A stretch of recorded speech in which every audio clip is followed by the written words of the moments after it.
ꯑꯗꯣꯝꯒꯤ ꯐꯥꯎꯟꯗꯦꯁꯟꯁꯦ ꯀꯦꯀꯤ ꯑꯣꯏꯔꯛꯄ ꯐꯖꯗꯕ ꯃꯔꯥꯡ ꯇꯨꯔꯥꯡꯕ ꯂꯣꯡ ꯂꯥꯁꯇꯤꯡ ꯑꯣꯏꯗꯕ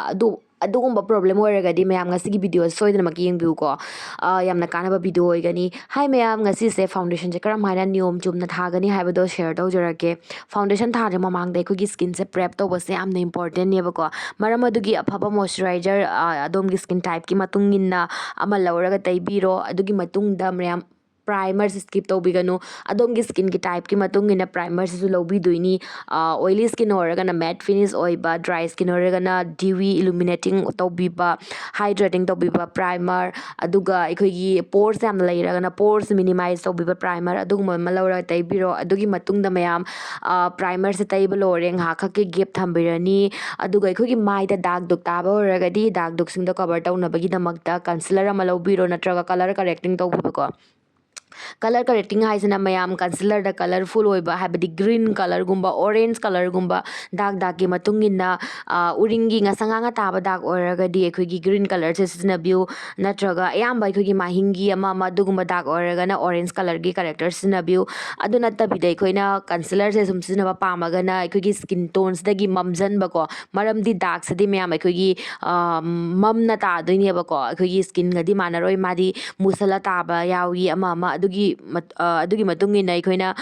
ꯀꯟꯁꯤꯂꯔꯁꯦ ꯑꯃꯝꯕ ꯃꯆꯨ ꯂꯧꯒꯅꯤ ꯑꯩꯈꯣꯏꯒꯤ ꯁ꯭ꯀꯤꯟ ꯇꯣꯟꯁꯤꯗꯒꯤ ꯁꯦꯠ ꯑꯅꯤꯔꯣꯝ ꯗꯥꯔꯛ ꯑꯣꯏꯁꯟꯕ ꯀꯂꯔ ꯂꯧꯔꯒ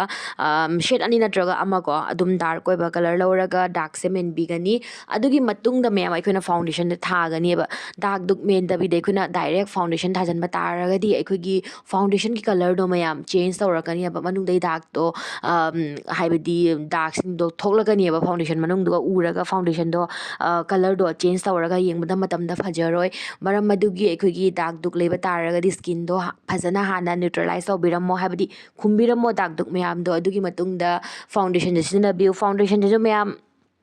ꯁ꯭ꯀꯤꯟ ꯇꯥꯏꯞꯀꯤ ꯃꯇꯨꯡ ꯏꯟꯅ ꯂꯣꯏꯅ ꯁꯤꯖꯤꯟꯅꯗꯣꯏꯅꯤ ꯑꯩꯅ ꯉꯁꯤ ꯁꯤꯖꯤꯟꯅꯔꯤꯕ ꯐꯥꯎꯟꯗꯦꯁꯟꯁꯦ ꯃꯌꯥꯝ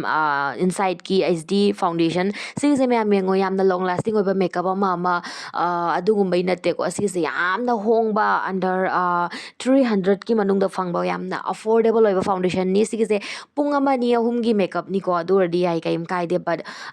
ꯁꯤꯒꯤꯁꯦ ꯈꯪꯖꯤꯟꯕꯤꯌꯨ ꯌꯥꯝꯅ ꯁꯤꯒꯤꯁꯦ ꯑꯩꯈꯣꯏꯒꯤ ꯑꯣꯛꯁꯤꯗꯥꯏꯁ ꯑꯣꯏꯔꯤꯑꯕꯀꯣ ꯇꯩꯕ ꯃꯇꯨꯡꯗ ꯌꯥꯡꯅ ꯇꯧꯅ ꯍꯥꯏꯗꯤ ꯃꯨꯁꯜꯂꯛꯄ ꯍꯥꯏꯇꯥꯔꯦ ꯑꯗꯨꯅ ꯑꯩꯈꯣꯏꯒꯤ ꯁ꯭ꯀꯤꯟ ꯇꯣꯟꯁꯦ ꯁꯤꯗꯒꯤ ꯈꯔ ꯂꯥꯏꯠ ꯑꯣꯏꯊꯣꯛꯄ ꯀꯂꯔ ꯂꯧꯕꯤꯌꯣꯕꯀꯣ ꯃꯌꯥꯝ ꯌꯦꯡꯉꯣ ꯑꯁꯤꯒꯨꯝꯕꯀꯣ ꯐꯥꯎꯟꯗꯦꯁꯟꯁꯦ ꯑꯩꯈꯣꯏꯒꯤ ꯁꯨꯝ ꯑꯩꯈꯣꯏꯅ ꯄꯔꯐꯦꯛ ꯑꯩꯈꯣꯏꯒꯤ ꯁ꯭ꯀꯤꯟꯒꯤ ꯃꯆꯨꯁꯦ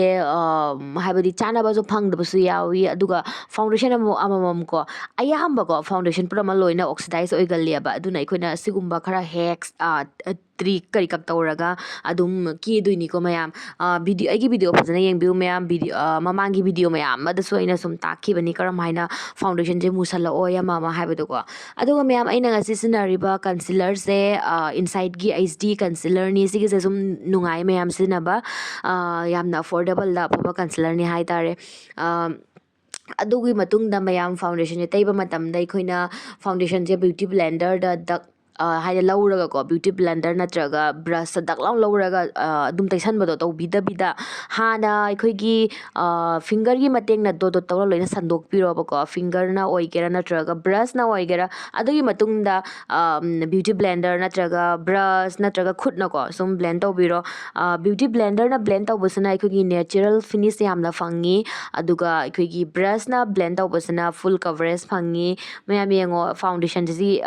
ꯍꯥꯏꯗꯤ ꯁꯤꯒꯤ ꯐꯥꯎꯟꯗꯦꯁꯟꯗ ꯌꯦꯡꯉꯣ ꯃꯌꯥꯝ 300ꯀꯤ ꯃꯅꯨꯡꯗ ꯐꯪꯕ ꯐꯥꯎꯟꯗꯦꯁꯟꯅꯤꯀꯣ ꯌꯥꯝꯅ ꯍꯣꯡꯕ ꯐꯥꯎꯟꯗꯦꯁꯟꯅꯦꯕꯀꯣ ꯑꯗꯨꯅ ꯀꯚꯔꯦꯖ ꯃꯥꯒꯤ ꯄ꯭ꯔꯥꯏꯁꯇꯨꯒꯤ ꯃꯇꯨꯡ ꯏꯟꯅ ꯃꯥꯒꯤ ꯀꯚꯔꯦꯖꯇꯁꯨ ꯑꯗꯨꯝ ꯑꯣꯏꯗꯣꯏꯅꯦꯕꯀꯣ ꯌꯥꯝꯅ ꯑꯩꯈꯣꯏꯒꯤ ꯍꯥꯏ ꯀꯚꯔꯦꯖ ꯅꯠꯇꯦ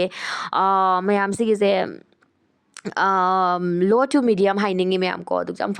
ꯀꯚꯔꯦꯖ ꯄꯤꯕꯤꯕ ꯐꯥꯎꯟꯗꯦꯁꯟ ꯅꯠꯇꯦꯕ ꯁꯤꯒꯤꯁꯦ ꯐꯨꯜ ꯀꯚꯔꯦꯖꯕꯨꯗꯤ ꯊꯥꯏ ꯕꯠ ꯁꯤꯒꯤꯁꯦ ꯐꯨꯜ ꯀꯚꯔꯦꯖ ꯅꯠꯇꯦ ꯑꯗꯨꯅ ꯑꯩꯈꯣꯏ ꯈꯖꯤꯛꯇꯪ ꯀꯚꯔꯦꯖꯇꯣ ꯐꯪꯅꯕꯒꯤꯗꯃꯛꯇ ꯑꯩꯅ ꯕ꯭ꯔꯁꯅ ꯁꯤꯖꯤꯟꯅꯔꯦ ꯑꯗꯣꯝꯒꯤ ꯑꯄꯥꯝꯕꯒꯤ ꯃꯇꯨꯡ ꯏꯟꯅ ꯁꯨꯝ ꯁꯤꯖꯤꯟꯅꯕꯤꯔꯣꯀꯣ ꯁꯤꯒꯤꯁꯦ ꯈꯪꯖꯤꯟꯕꯤꯌꯨ ꯐꯥꯎꯟꯗꯦꯁꯟ ꯇꯩꯅ ꯂꯣꯏꯕꯒ ꯑꯩꯈꯣꯏꯅ ꯄꯥꯎꯗꯔꯅ ꯁꯦꯠ ꯇꯧꯕꯗꯣ ꯇꯧꯕꯤꯒꯅꯨ ꯑꯗꯨꯃꯥꯏꯅ ꯇꯧꯕ ꯇꯥꯔꯒꯗꯤ ꯑꯩꯈꯣꯏꯅ foundation do haibadi chot na leiringai duga powder na lawraga dak thomjanba taragadi magi patch ama tana leihogani bako aduna ngha khaki gap thambiu phajana absorb oigina ba magi thabak do phajana tawtharaba matungda aikoina compact na oigera loose powder na oigera set tawbigani ngha khaki gap ki manung duga karigumba liquid cream adugumba products nagadaba oragadi haibadi